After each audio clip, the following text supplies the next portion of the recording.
जब अर्जुन ने भीष्म पितामह को बाणों की सैया दी तो एक दिन भगवान कृष्ण उनसे मिलने चले गए तो उन्होंने भगवान कृष्ण से एक ही सवाल किया कि हे केशव, मैंने 10 जन्म में कोई ऐसा पाप तो नहीं किया कि मुझे यह बाणों की सैया मिले, मेरे साथ ऐसा क्यों हो गया, बोलो केशव। तो भगवान कृष्ण ने कहा कि हे पितामह, आपने इन 10 जन्मों में तो कोई पाप नहीं किया है, लेकिन 10 जन्म से पूर्व आप एक दिन जंगल में विचरण कर रहे थे तो अचानक एक नाग आपके आगे आ गया, एक सर्प आ गया, तो आपने उस सर्प को मारा नहीं बल्कि पकड़कर फेंक दिया और वह सर्प एक कांटों के झाड़ में फंस गया और वहां तड़पने लगा। काफी लंबे समय तक वह तड़पता रहा तो उसने आपको श्राप दे दिया कि जिसने मुझे ऐसा फेंका है, ऐसा कष्ट दिया है, वह भी एक दिन यह कष्ट भोगे।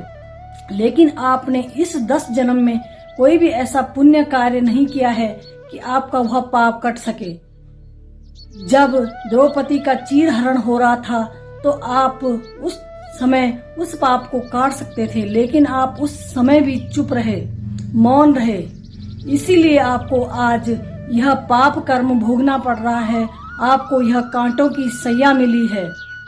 तो मेरा तात्पर्य यह है कि गीता में भी यह शब्द लिखे हैं कि पाप जो करेगा कर्मानुबंधीन मनुष्य लोके, मनुष्य लोक में इंसान कर्मों के बंधन में बंधा है। कोई भी पाप कर्म जब हम करते हैं तो हमें एक न एक दिन भोगने ही पड़ते हैं, वह अच्छे हों या बुरे हों। हाँ, कभी कभी अच्छे कर्म करने वाला इंसान भी दुखी होता है, लेकिन उसके साथ भगवान चक्र बनकर उसकी रक्षा करता है। अर्जुन ने भी तो खुद इतना संघर्ष किया था, खुद युद्ध लड़ा था, जबकि अर्जुन के साथ भगवान थे, लेकिन भगवान ने भी हमें यही सिखाया है कि हमें संघर्ष खुद करना है, हमें हर सुख दुख से लड़ना है, हमें हर ऊंच नीच से लड़ना है, तो तभी हम इंसान कहलाने योग्य होंगे और हमारा जो यह मनुष्य जीवन है यह सफल होगा। यही कामना करती हूँ कि आप सभी मेरी इस बात को समझेंगे। प्रणाम। जय गौ।